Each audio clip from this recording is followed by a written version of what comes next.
All right, senior class, good morning. Good morning.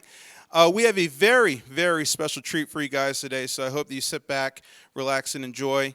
We have one of our very own alumni, Robert Costa, class of '04, Bob? Class of '04, has gone on to do some very, very big things in the world of political journalism, and he's going to come back and just talk about his experiences. So definitely want you guys to sit back and enjoy. A few things. Mr. Sciola is going to be moderating the discussion with Bob on the stage. The last probably 20 or 30 minutes is going to be a question and answer session. Some of you have already submitted them.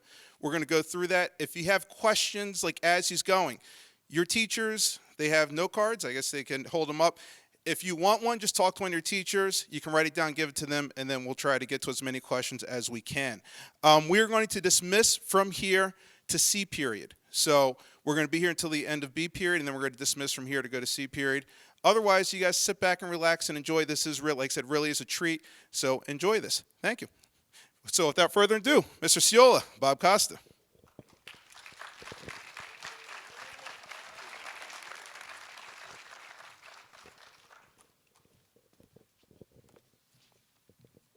Thank you, Mr. Meadows. Gang, I am Mr. Sciola. I know I have a lot of you in class. And just right out of the chute, I'm fortunate enough to be able to do this because Bob reached out to me a few weeks ago and said, hey, I just want to come to Pennsbury. I'm going to be in town. He's in town tonight. He's in town tonight at Barnes & Noble. He's doing a book discussion at 7 o'clock at the Oxford Valley Barnes & Noble. And he said, can I just come into your class and hang out all day? I have the entire day. I want to hang out, drink coffee, eat lunch, be there from 7 o'clock until 2:10, basically listening to Crime and Punishment or The Crucible with one of my classes. And that's great, to be honest. I taught Bob when he was here at Pennsbury. I was very fortunate, and I've been fortunate to stay close with him since then. And my initial thought, and the reason I tell you this, is that he's really all about Pennsbury. And he does anything he can to promote Pennsbury, which I think is important. And I said, give me some time. Let's see if maybe we can open this up to more people, because obviously, most of you by now are aware that he just wrote a book, a New York Times bestseller, but there are so many other pieces, especially for our senior class. A lot of them are choosing where to go to college. You're talking about the prom. You have all these experiences. And to go back to the Pennsbury thing, he always pushes it. When you see him in interviews, whether it be on television or in print or the radio or podcasts, he talks about his experiences here. And when he was going here, we had some pretty high-profile students that were in the school at the time. So my memories of him are strong, as they always are of the type of kids that we get here. And we use this phrase, Pennsbury Pride, and we're certainly proud of you for coming today, and thank you very much. And I'm going to ask Bob some questions, some things I think you probably want to know about his background, some of them being here. And right out of the chute, Pennsbury grad, 2004. Give me a couple memories of Pennsbury in terms of classes or teachers that you had.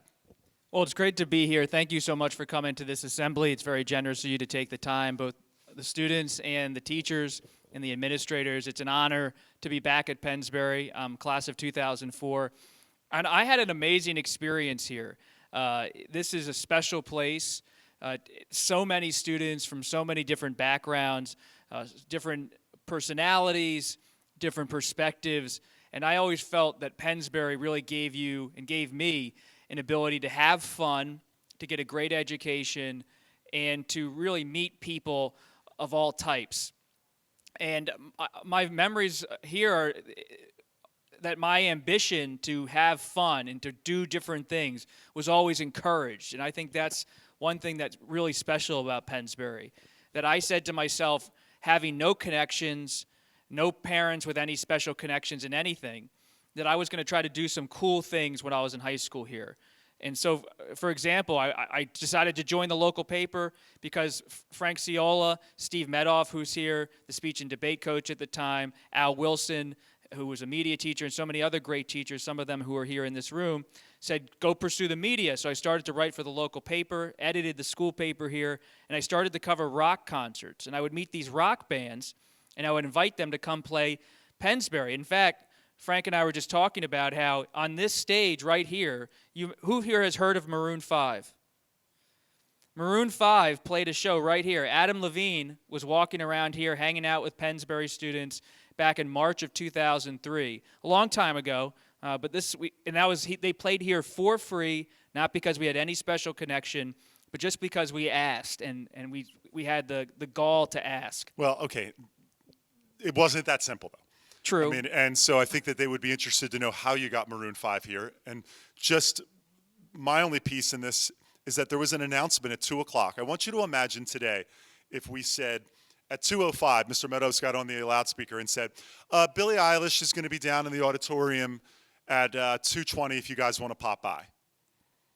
And now, let's be honest, Maroon 5 wasn't big like that at the time, but when you hear how Bob got this done, it gives you a little piece of some of the things that he was doing in high school. So I went down to the Leah Cora Center at Temple University to write a story for the Courier-Times, and I meet this guy named Ben Berkman, who was the manager of Maroon 5. And I was pretty bad as a student driver, and I couldn't pass the driver's test. Has anyone here struggled to pass the driver's test? No one will probably admit that, right? But I couldn't pass it, so I had to have my date drive me down to Temple to go to the concert. I would not recommend that as a path in dating. But we go down to Temple, and I meet this guy named Ben Berkman, and he brings me backstage to meet Maroon 5. I also meet John Mayer, and I say to John Mayer, who at the time was very, very popular, I said, "You want to come play our prom?" And he says, "No way. How much are you going to pay me?" And I go, "Nothing." And he says, "Well, I didn't even go to my own prom," which is true. But I did talk to the opening band, Maroon 5, who were not famous, and I said, "You guys should come play." And they decided to come play. They got, at the time, the principal was named Mr. Katz. And he was very nervous when Maroon 5 pulled up in its tour bus over here next to all the yellow school buses around 2 o'clock in the afternoon. And Maroon 5 went backstage to the home ec room and started eating all of the chocolate chip cookies. And you can imagine why. We'll leave that alone. And they were eating a lot of cookies, having a lot of fun. And then they played a great concert here. But I just kept pestering John Mayer to come play the prom. And ultimately he came in 2004. Took a limousine down. He came and parked at the Burger King across the street. He was wearing jeans and a tux top, and he brought his acoustic guitar, and he came over to the gym here, surprised the whole class, and played 3 songs. Now, here's the interesting part. What you expect for the prom every year, in January, you'll start saying, who are we getting this year? Who are we getting this year? That didn't exist. Pre-2004, we had a reggae band every year. They did a good job. And it was popular. And the prom was successful. And it was nationally known. But it did not jump to this level now where you have 3 networks here, the parade at the level where it is, and the fact that now, like, Pauly D is the resident DJ, okay? And now you're looking, for a couple of years ago, having Questlove here. That all started back then. And as Bob said, like, John Mayer, and I brought up Billie Eilish, that's kind of the level he was when he came in here. So Billie Eilish walked in here. We'll talk about trying to make that happen. If walked in here in May, you'd probably freak out. And so that was an enormous piece, and it changed the dynamic of where we were with the prom. And to do that at a young age, you know, took some guts, and it was great. Now, speaking of that, we're going to pause for a second. We have some footage of you when you were in high school and a little bit of prom stuff we'll show you right now.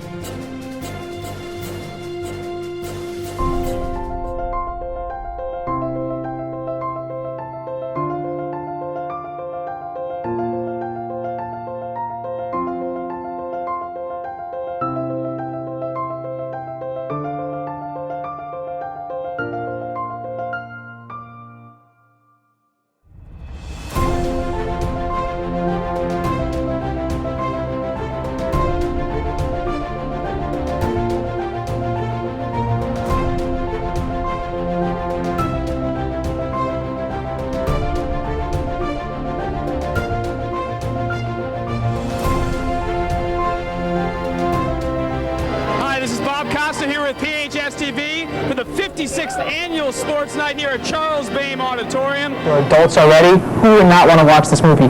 Championship history. Craig Krenzel, the Buckeyes quarterback, one of old rivalries here in Bucks County. And the even more exciting, my friends,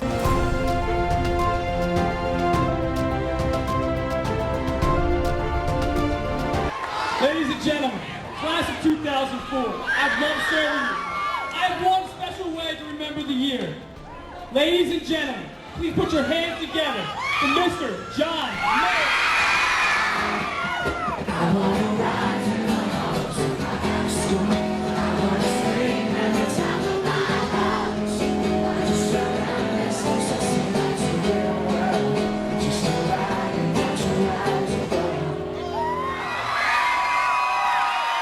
Don't be amazing people. I'll see you again, I hope. Illustrated.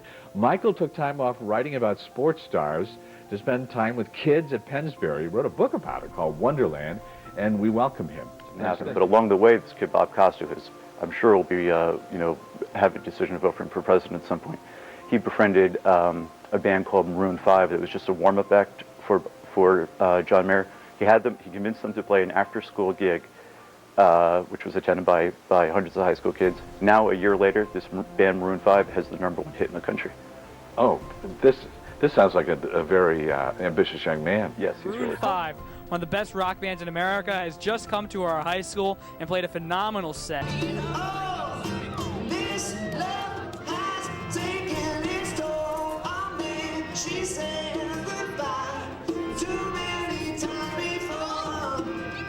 Hi, this is Bob Costa with PHS with Maroon 5 after a phenomenal acoustic set at our school. How does it feel coming to Pennsbury High School and just playing out?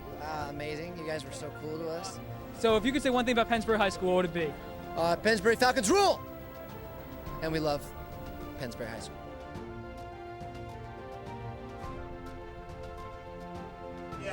President of the class of 2004, Bob Costa.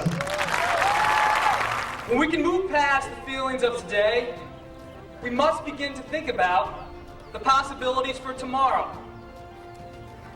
As a class, we all know we want something better. People think they know what's on the minds of America's youth. They've tried to define us before we have even started our journey. I say, let us defy the pundits. Let this class be the one that rises to the occasion.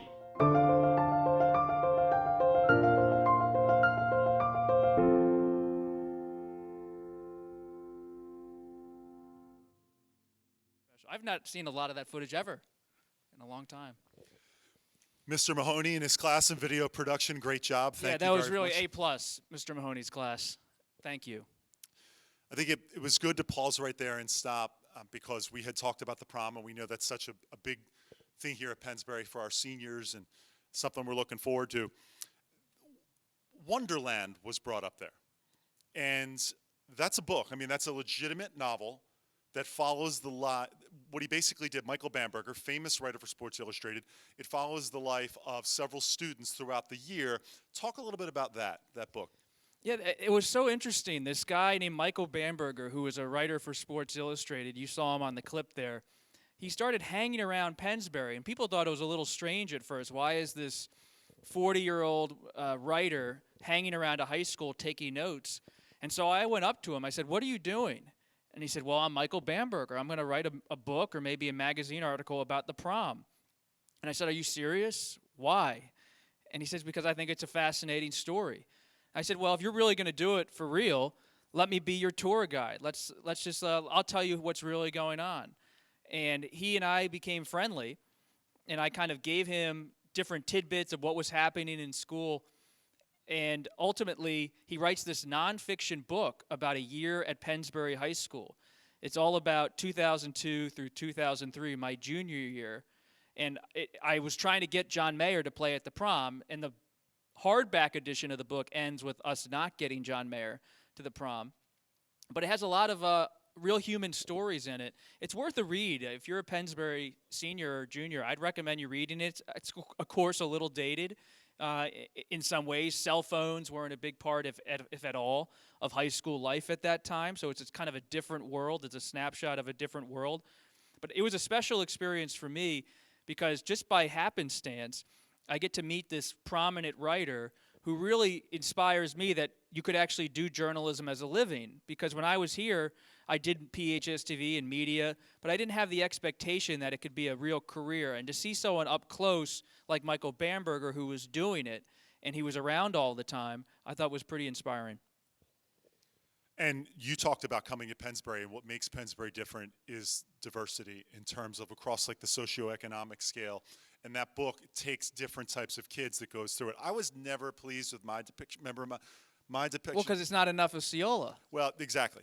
But I was like the guy who hosted the freestyle contest. I'm not kidding. I was where all the hip hop kids hung out. Well, So he nothing has changed. He created the rap culture at Pennsbury in the best sense. I mean, Asher Roth, who became very famous for a brief moment, Pennsbury grad, a great guy, had a song called "I Love College."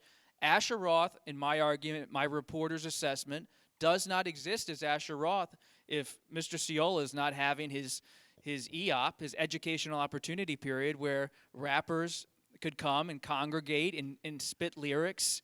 It was really he's not lying, by the way. We actually did this. He did. He encouraged community. Yes, and we could do that again this year if anyone's interested. Please come up. I'm always ready to lay down a beat. Bob, seniors, a lot of decisions. Kids are heavy into the college application process. They're getting ready. There's the stress. This is a different level of stress in terms of not the traditional process that you go through. You went to Notre Dame. Take us through your choices. Tell us a little bit about Notre Dame and then Cambridge. I went to Notre Dame, had a really great experience there.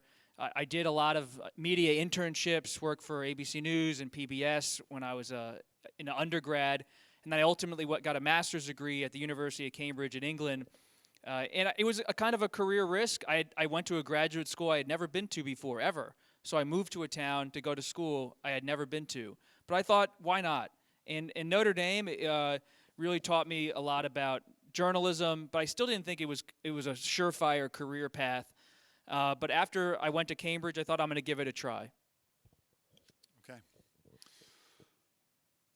You get out of Cambridge, and just to give you, in case you're not sure, I know Cambridge is in England. It's probably one of the two most famous universities in the world outside of America, Cambridge and Oxford. So at that point, you've got your master's. What's your first job? My first job, I had a fellowship at the Wall Street Journal, and then I went to a magazine called National Review, which is somewhat conservative, but I was there as a reporter covering the Republican Party.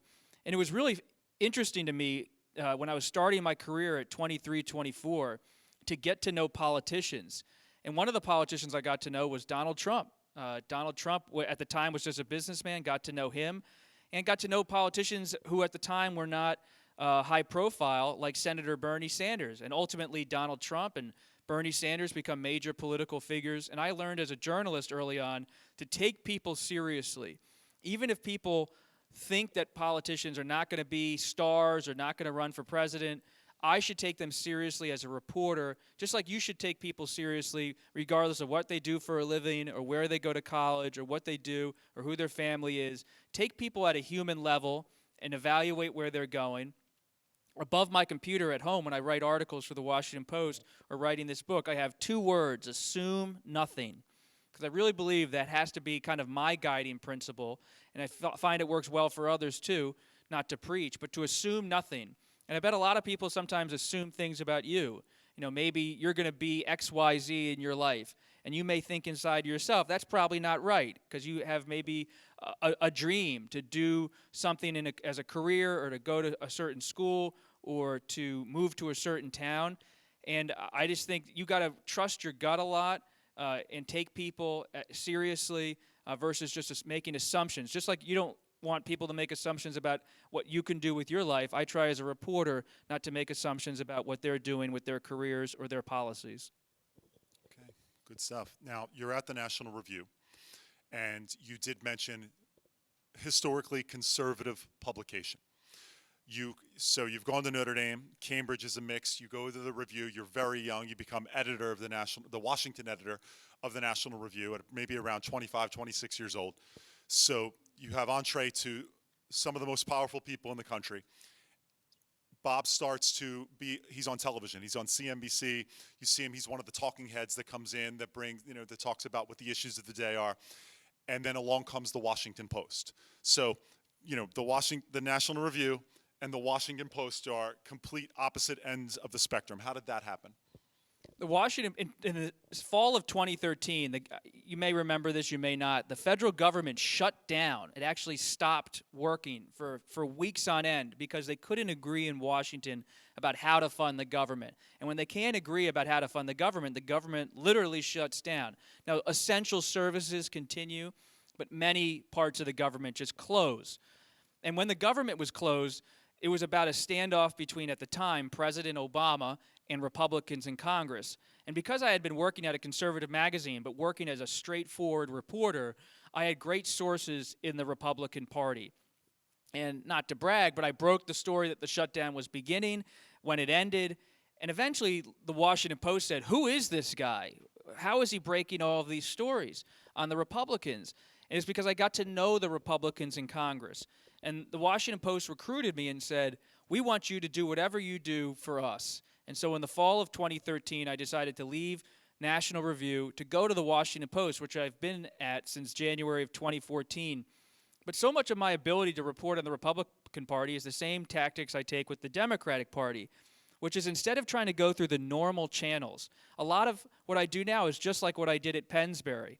You have to find ways to make things happen in life. That if you just sometimes knock on the front door, whether it's college, a job, an idea you have, when you knock on the front door, usually you're turned away.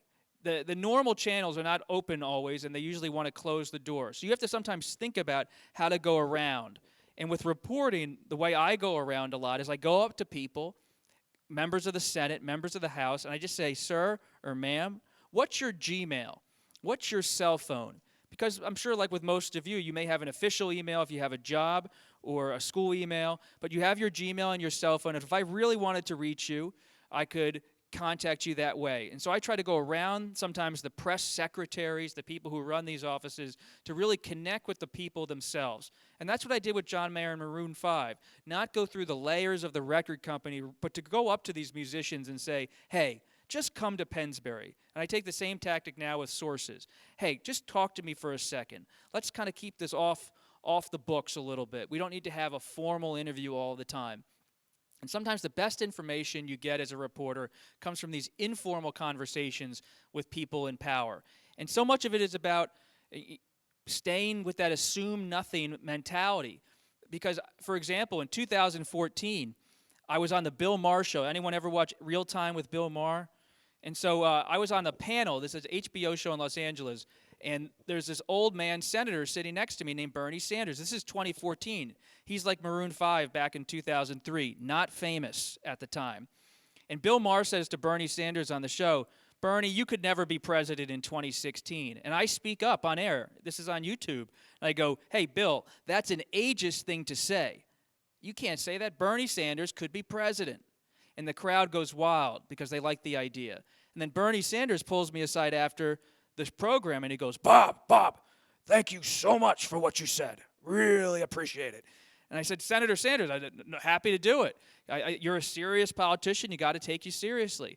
And he says to me, let's get breakfast tomorrow morning. And so I show up for breakfast the next morning in Beverly Hills, and we're supposed to meet at 8 o'clock in the morning. And he shows up around 8:15, and he's in his 70s, and he shows up, and he's drenched with sweat. And I say, Senator, are you okay? He goes, oh, I'm fine. I was just taking a walk around Rodeo Drive, and it's everything that's wrong with America. There are price tags on nothing. And he sits down with me, and he says, I'm going to run maybe for president of the United States. And he says, do you think people will take me seriously? And I say, I don't know, Senator. It's unfair. You should be taken seriously. And we stay in touch ever since then. 2014, he ends up running in 2015. I'm with him when he goes to Iowa for the first time. I'm with him when he is in California and he loses by a razor-thin margin in California. And so much of the fun I've had as a reporter, the journeys I've had, is just because I get to know these people when they're not at the top, but you respect people along the way, and they remember that the whole time.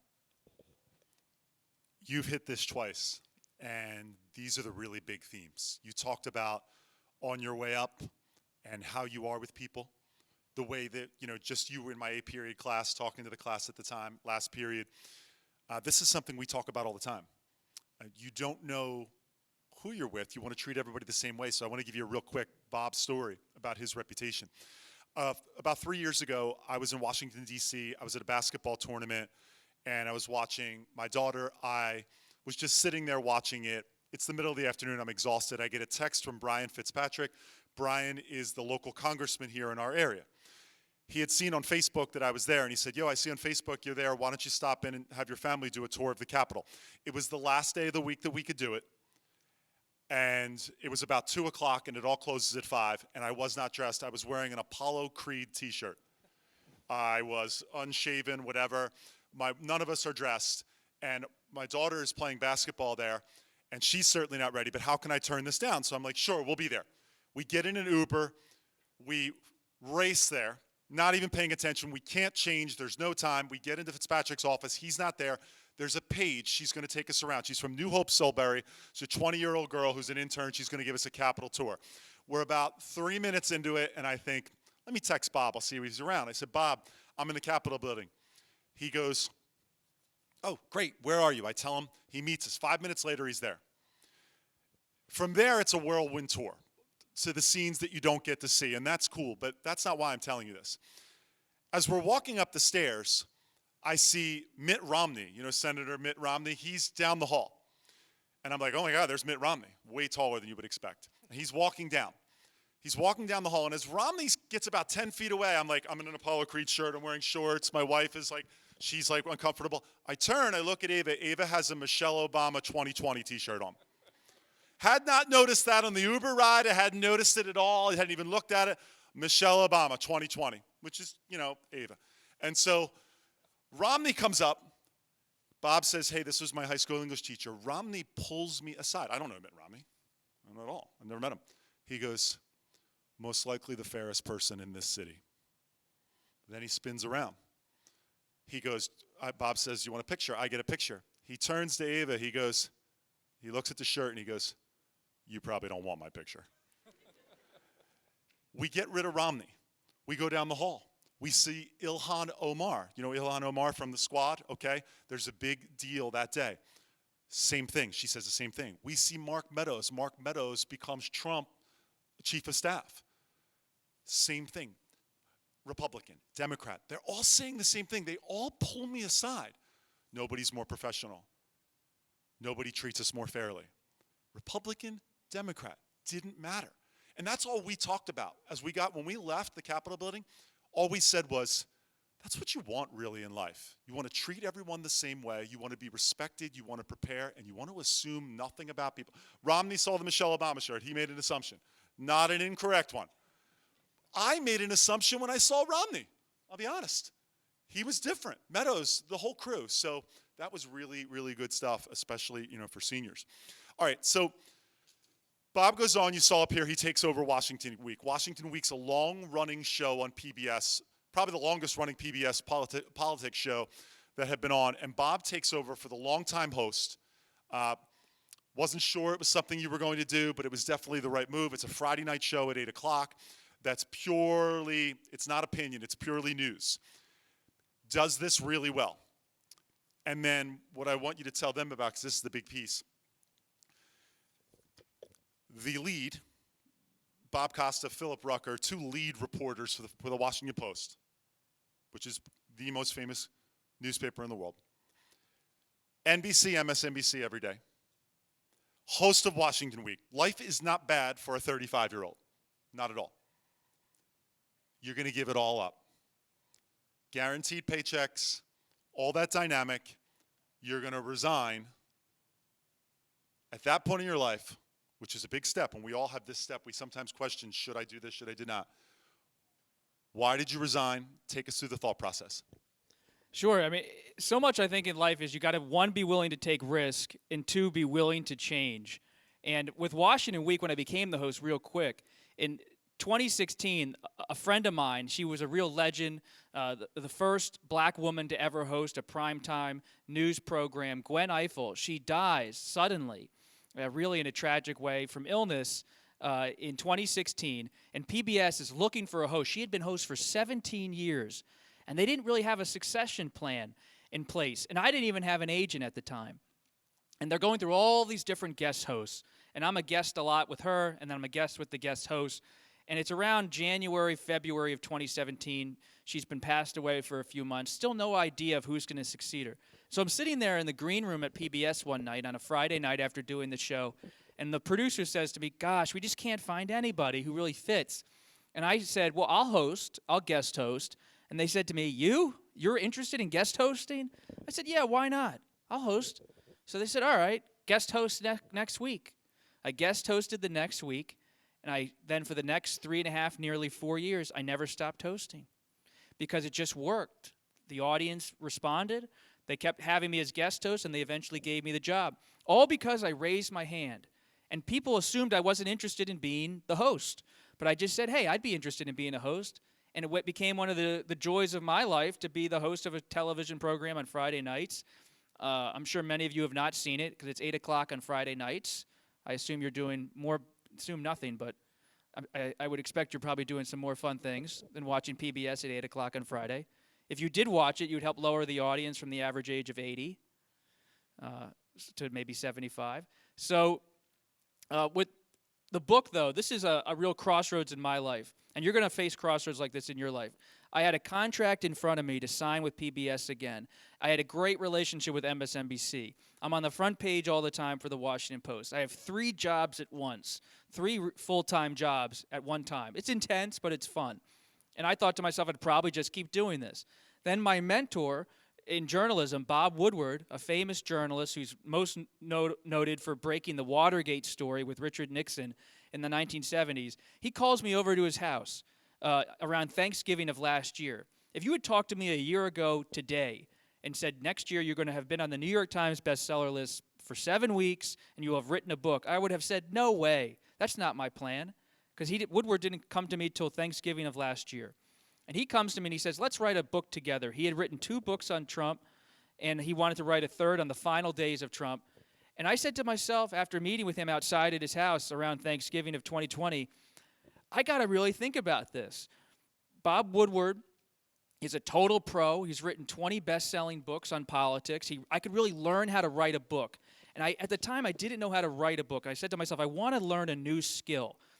But when I started circulating the idea with some people, as you would expect, some were encouraging, but some said, hey, you have a safe thing going on, you know? I'm just saying, you know what I said.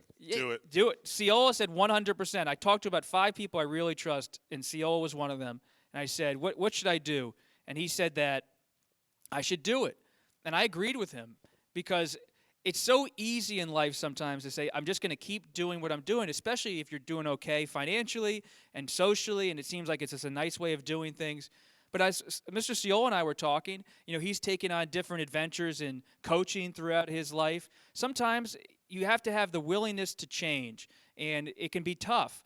But it was great to have a new challenge, and I was excited that I did not know how to write a book, and I was going to learn from one of the masters about how to do it. And that was exciting, even though it was tough. People thought, how can you give up a television show? No one gives up a television show voluntarily. In fact, some people thought I was trying to negotiate, maybe. What was he doing? But it was actually in good faith I wanted to give it up to do a book. Okay.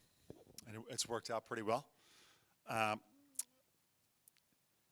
Giving up something that is a sure thing, something that you're comfortable with, to leave for something. Now, obviously, working with a Bob Woodward, you know there's a good chance of success, but it's not guaranteed, especially in the climate we're in now. So the question I get asked a ton, the question I get asked more than anything in coaching is about culture. Culture is a big buzzword today. You're going to see this when you get to college. You see it now in social media. Culture and identity. Now, they're not the same thing. It bothers me that they're often lumped together. Identity might be that you're on a football team that passes the ball a lot, but that's not your culture. That's your identity. And there's a big difference. And so I'm always asked about culture and creating culture and what type of culture do you want, or what type of culture. This has been asked a ton just in the last month, you know, in regard to my son with things. What type of culture do you want? And I want to ask you something. Because you graduated here in 2004, you have surfed through President Obama, President Trump, President Biden, and all the other pieces. What's our culture right now in America that you see from your place in Washington? Well, I'm a little bit worried about the culture in some ways, in a general sense that I'm a reporter and I go out to meet people around the country all the time. And sometimes people will come up to me and just say fake news, and they'll be pretty tough. Sometimes people will be really encouraging and say, we love what you're doing at the Washington Post. So it can be tough from time to time as a reporter because we live in a very divided time. But I realize if you show people respect and sit down with them at a coffee shop or at a restaurant, whether it's in Iowa or California or Texas, the culture that seems on the surface to be very divided and very tribal is actually able to function, and that so much of it comes down to respect. Can you respect the other person? And when people are hostile to me as a reporter, I don't try to be defensive or hostile back. I try to show respect so we can actually have a conversation. And a lot of times, these issues on Capitol Hill, people aren't as divided as you really think when you get down to the nitty-gritty of what's going on with it, whether it's tax policy or healthcare policy. Most of these things can be solved in a bipartisan way if you can get past the tribal anger on both sides of the aisle.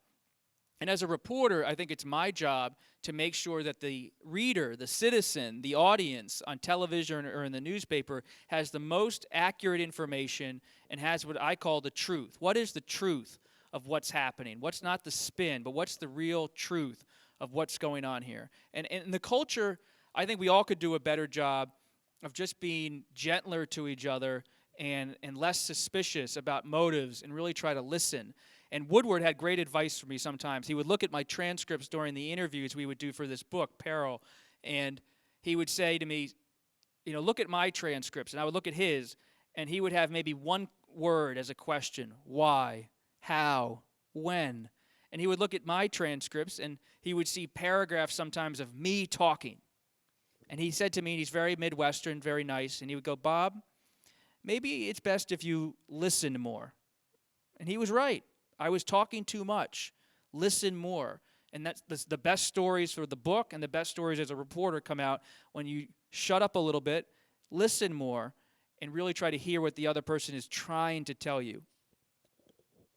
Thank you. Okay, let's make it a little bit, we've been talking some politics, talking Washington. That can be tough. It's, 9:45 on Monday morning. We're excited. Let's get a couple juicy nuggets out here if we can. Now, you've been in Washington for a while. You've met political leaders, authors, writers. One of the other things, Bob's a big music guy. Goes to concerts. If you follow him at Costa Reports on Instagram or Twitter, you'll often see him posting pictures. He's still heavy into the music scene and going. Give us a couple really interesting people that you've met. Some of the most interesting people and why. That's one of the joys of being a reporter. You get to meet so many interesting people. If you're thinking about journalism, it's a fun career for that exact reason. There has been a lot of people I've really enjoyed meeting. What's her name? I'm blanking. I had a great interview recently with Jane Fonda. Does anyone here know Jane Fonda from Frankie, the show Frankie? Yeah, some people here know who she is, so maybe I'll skip that one. But Jane Fonda, I did an interview with her about climate change, and she's lived this full life. She was an activist during Vietnam. She was married to Ted Turner, who founded CNN. Now she's protesting in support of addressing climate change in Washington. And to get to talk to someone who's lived this full life, it can be so much fun. And the musicians, it's been great. I was recently, ever hear of a rap group called Run the Jewels, Killer Mike? So I was with Killer Mike recently, and Killer Mike and I were on a television show together, and I said to him, hey, Killer Mike, what do you think about this? And he turns to me and goes, Bob, you can call me Michael.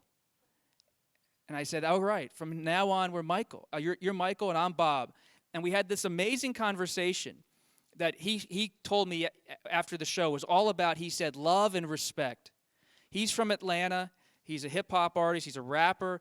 I'm a journalist from Washington, D.C. But we had this conversation about reparations for slavery, about President Biden, about Trump, from totally different backgrounds, totally different parts of the country. And he said to me after, it was about love and respect. And I'm going to go hopefully see him in Atlanta soon to be on his television show. And I'm going to bring Ciola along. And we're going to see Michael. And I'm so glad he told me to call him Michael, not Killer Mike, because he said Killer Mike's my stage name. But when I'm having a real conversation with someone, I want to be Michael. So I've got to meet people who are, yes, like the Mitt Romneys of the world and the Congresswoman Omar and AOC. But some of the most fun I've had has been covering Senator Bernie Sanders. He's been great. He's just like following your grandpa around the country. And it's been wild to be with him. And I to be with Donald Trump. I've interviewed Donald Trump over 25 times. And that is an experience. I remember I was one time flying on his plane from Arizona. They called it Trump Force One. And we're flying from Arizona to New York. And I'm supposed to do an on-the-record interview with Trump. And I go up to sit with him. And he's watching himself on TV. He's watching an Elton John recorded concert. We're having Big Mac hamburgers. And I say, Mr. Trump, this is in 2015. He's not president yet. I say, Mr. Trump, I really need to do this interview for the Washington Post right now. He says, that's fine. We'll do it later. Watch some TV. Have a Big Mac. Okay. And then I keep looking at my watch. We're about to land in 20 minutes. I say, Mr. Trump, I've been with you all day. I need to do this interview for the Washington Post. So he sits down with me. And we do the interview for about 5 or 6 minutes. My recorder's on the table on the plane. And Mr. Trump is cursing at me, at the TV. He's talking about random things. He's not really answering my questions about almost anything. He's kind of going off on all these different tangents. And he ends the interview by, I say, well, Mr. Trump, what do you think about your chances at the Republican nomination? And he looks at me with a kind of a cold look. And he says, with a curse word, I won't repeat it because we're at Pennsbury High. He goes, are you done? Are you done? And I go, I guess I'm done. I guess I'm done. And I land and I call my editor at the Washington Post. And he said, how did the interview go? You spent 12 hours with Donald Trump. How did it go? And I said, I got 5 minutes. 5 minutes of Trump cursing at me and being bored. And he goes, oh no. I go, I know. I thought I was going to maybe lose my job at the Washington Post. I thought this is such a failure. The Washington Post, of course, has to pay my way on this private plane, all my meals. It's probably $1,000 for the paper to pay for me going on this trip. And I got 5 minutes of tape of Donald Trump saying almost nothing of substance to me. So I go back to my Courtyard Marriott in New York, and I start typing out the interview. I listen to it on audio. Costa, Trump, Costa, Trump, Costa, Trump. And I end it with the transcript as it is, are you done? With a curse word thrown in there.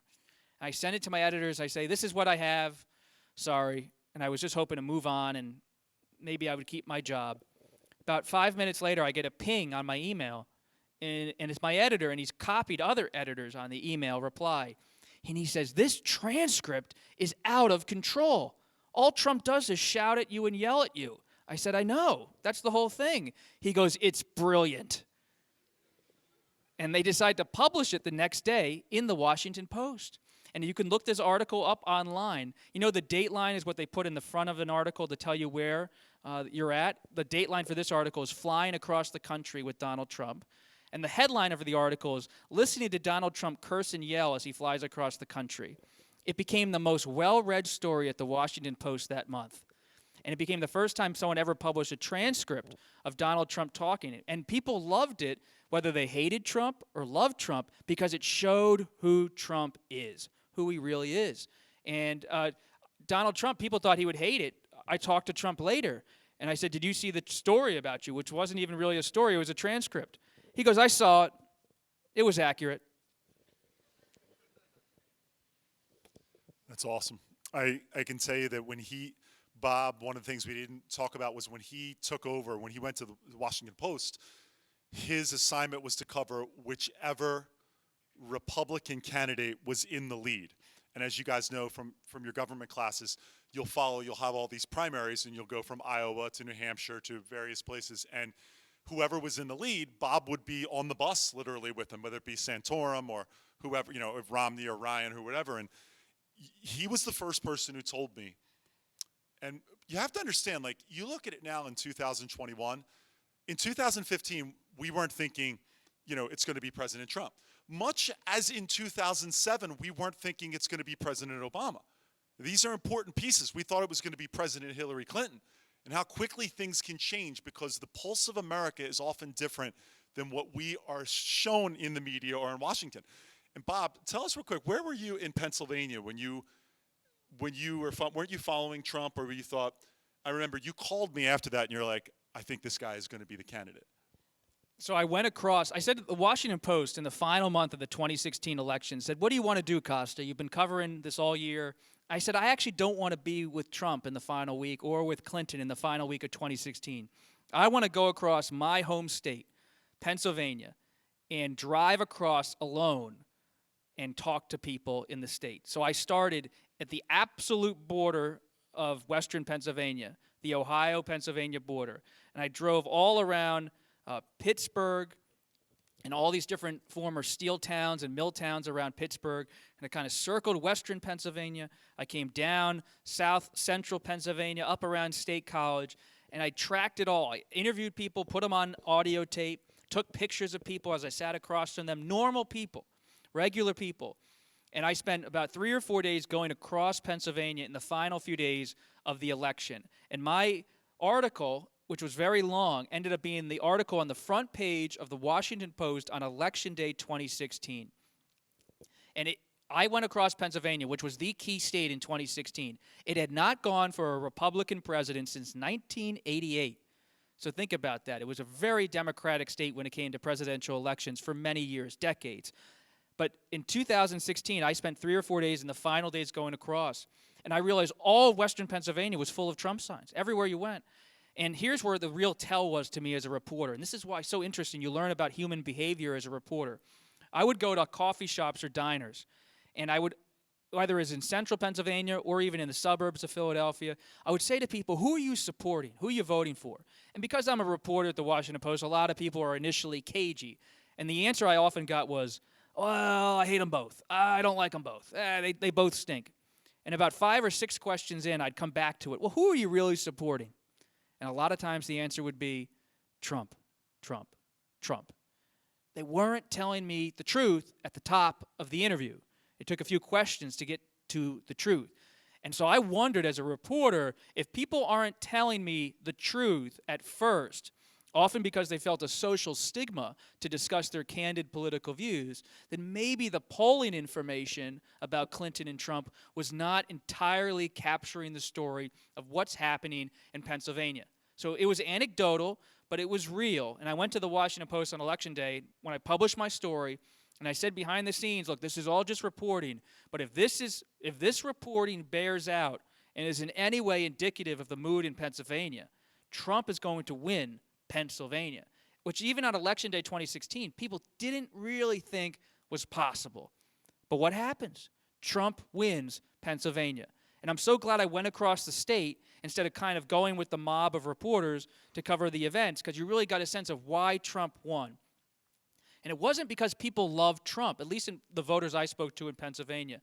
It's because people were angry about the economy, about this feeling of loss and isolation in a social media age, a global economy. And you could really sense whether it was on the left or right, there was this sense of desperation and loss in many communities, regardless of socioeconomic status.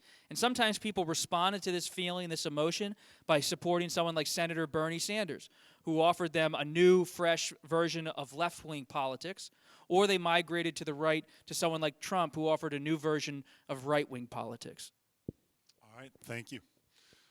Hey, I know that you guys, Mr. Meadows, do you have those questions? We are going to take a look at some of the questions our students have written.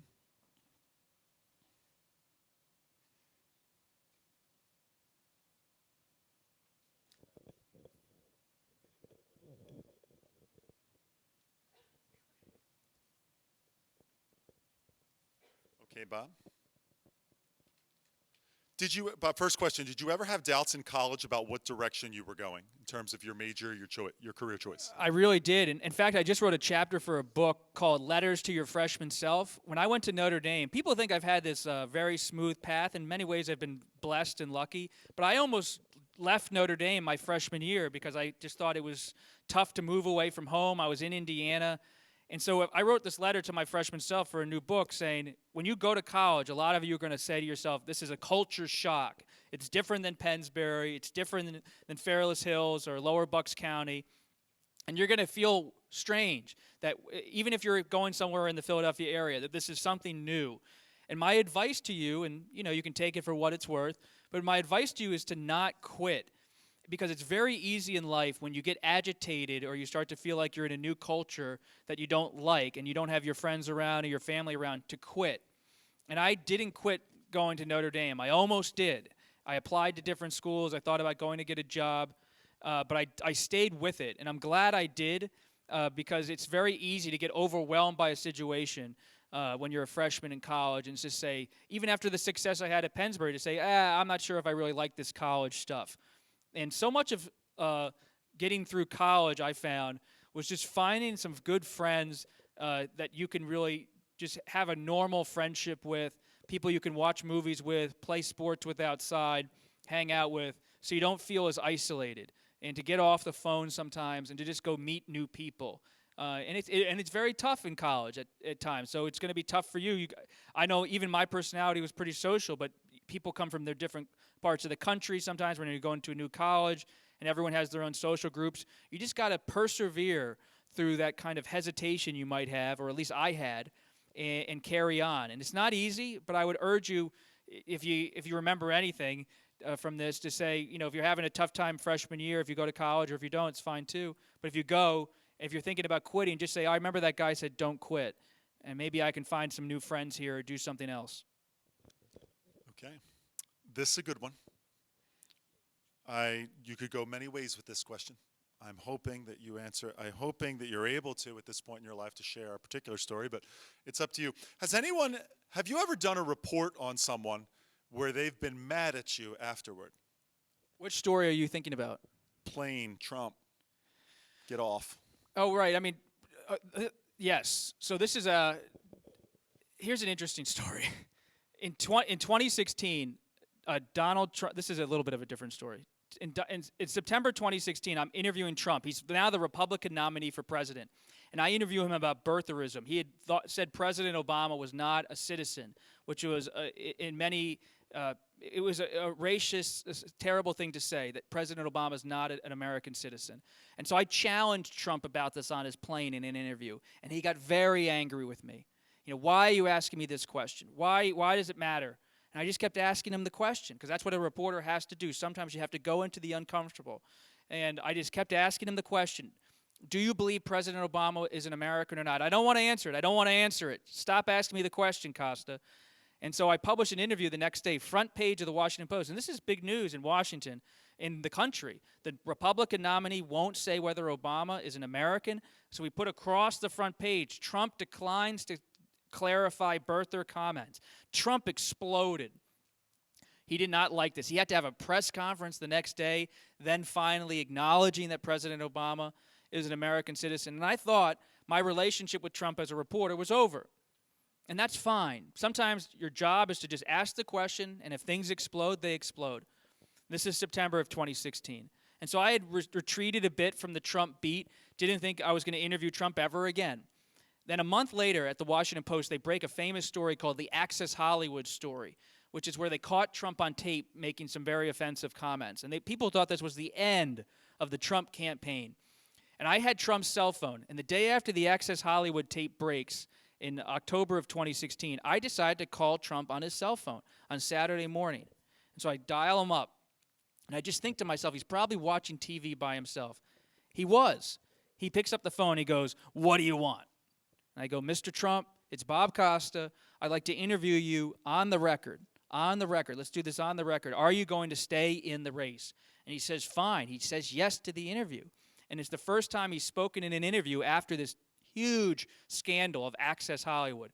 And I get this exclusive interview just because I called him on his cell phone. And he says he's not going to quit the race for president. And it was a huge story. It was a big scoop. And I got it because I just called him on the phone.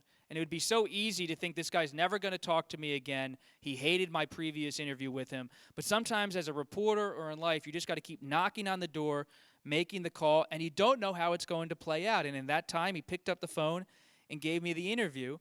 And in reporting and in life, you go in waves with people. I talked to Trump when he was president a few times, but then our coverage was very tough at the Washington Post, and I haven't interviewed him now in a few years. And he didn't participate in this book, but that's okay. Life's not about whether, and reporting in particular, is not about whether you always get the interview or not. It's just the pursuit of the answers. It's the pursuit of the truth. Okay. What are the long-term effects of our national debt? Well, this is a real issue for your generation, for my generation, is what is going to happen to the fiscal situation in this country. Ultimately, we have a lot of debt to pay for federal programs. I don't have a position on it as a reporter, but ultimately someone's going to have to pay for the debt. And the question is, who's going to pay? Is it going to be through taxation that you all pay and I pay? Is it going to be through higher taxes on corporations? Who's going to pay for all these different programs that are being financed by federal debt? And no one really has a clear answer to that in Washington at the moment, because the answer, whatever it ends up being, is going to be a difficult answer. Most people don't want to be paying more of taxation, and there's no real other way to do it. You're either going to tax people more to get more money to pay off the debt, or you're going to cut programs, social programs or military programs, to get more money to pay off the debt. And both parties that I cover, the Democrats, the Republicans, Democrats are very resistant to cutting programs because they want to keep many of the programs in place, and Republicans are very resistant to higher taxation. So you have this stalemate when it comes to the federal debt where no side, no party really wants to take it head on, and so the issue lingers, and it will linger when you're older. Another good one for you here. Many believe that Trump's ban on social media, all right, was against his First Amendment right. But since Instagram, Twitter, Facebook, etc., are privately owned companies, was it against his freedom of speech? It's going to be interesting to see how social media companies are regulated in the future. When you think about an electric company here in Bucks County or in Philadelphia, they're called utilities, and your parents pay utility bills. And utilities, because they're part of the public use, everyone needs electricity. The government looks at the local electric company or the local gas company in a different way.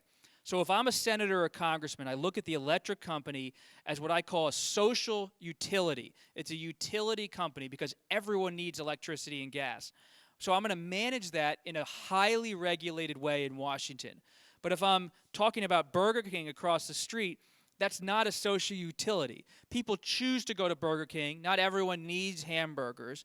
So they're not going to be highly regulated. That's just going to be considered a private business. But if you own a gas company or an electric company, because it's public space and public need of energy, I'm going to really keep a close eye on what you do. And I bring that example up because the real debate in Washington right now when it comes to Instagram, Twitter, and Facebook is, are these new technologies that we all participate in, are these utilities? Are these the 21st century version of electric companies? Because we all participate in social media now, or most of us do, does that mean they necessitate higher levels of federal regulation? And this is a real debate. Members of the left wing of this country really would like to see Facebook and Twitter regulated like their electric companies, to have the federal government get to oversee who has access to them when it comes to public figures, who does not, what's the level of speech. And because there's a real concern in the more left-center parts of this country that social media could be abused to be a place where extremism is on the rise, and if it's not contained, then that's bad, and that's why more of a federal role is needed. And on the right, there's a real concern that these companies, because they're not social utilities at all, they're making too many decisions on a private level. So Republicans I cover are very unhappy with the banning of Trump because they say, Why does Mark Zuckerberg and Facebook get to decide themselves that Donald Trump doesn't deserve to be on? So you have dislike, real almost political venom from the right and the left at these social media companies, and you see it all the time. But there's no real consensus to this day about who should decide who's on and why. And that's probably going to be an issue in the 2024 elections, is how are these companies going to be defined in the public space? If you could give us one person to follow on Twitter in the political world, who's a good follow on Twitter or Instagram? Well, I would encourage you to read columns from the left and the right and the center, but to really try to follow your local news and your national news at the same time. And so I would encourage you to follow I'm not endorsing them, but the Courier or the Inquirer or 6ABC or the CBS stations. You want to, in a time when local news is becoming splintered and fading, unfortunately, to really understand that not all issues in this country are nationalized. And if I have one concern as a reporter when I'm around the country, is that so many people now are paying only attention to the national issues. So I would encourage you to not lose a sense that you do have a role and a real importance in your own community. What happens at Pennsbury, what happens in Bucks County, what happens in Pennsylvania. If you're 18, you're going to be a voter in the 2022 elections. You should understand, who are you actually having as your representative in Harrisburg? Who's your representative in Congress? Brian Fitzpatrick. Pay attention to these people. They represent you. Follow them. And then try to follow some nonpartisan news sources on the national level. So even if you're very right, very center, or very left, you can at least have a conversation from a position where you're going to have a sense of what the other side is saying and what the full spectrum of the debate is.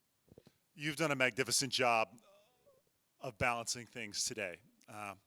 You always do. This is not, by the way, in phone conversations, lunch, dinner, whatever, we've never discussed who'd you vote for, who you're voting for.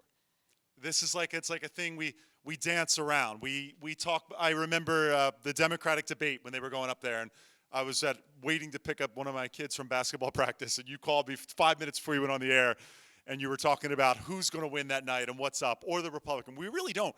He is so bipartisan, as you should as a reporter. Now, that's difficult, as he said, when you're writing for the Washington Post, because he understands people assume things. Like he said, assume nothing. People assume, well, this is a Washington Post reporter, he's going to come from this side, or National Review, he's going to come from this side. And so, thank you, because today you've done such a good job, even in our own community, where people would love to say that, you were one side or the other. You're not, and you haven't been. But,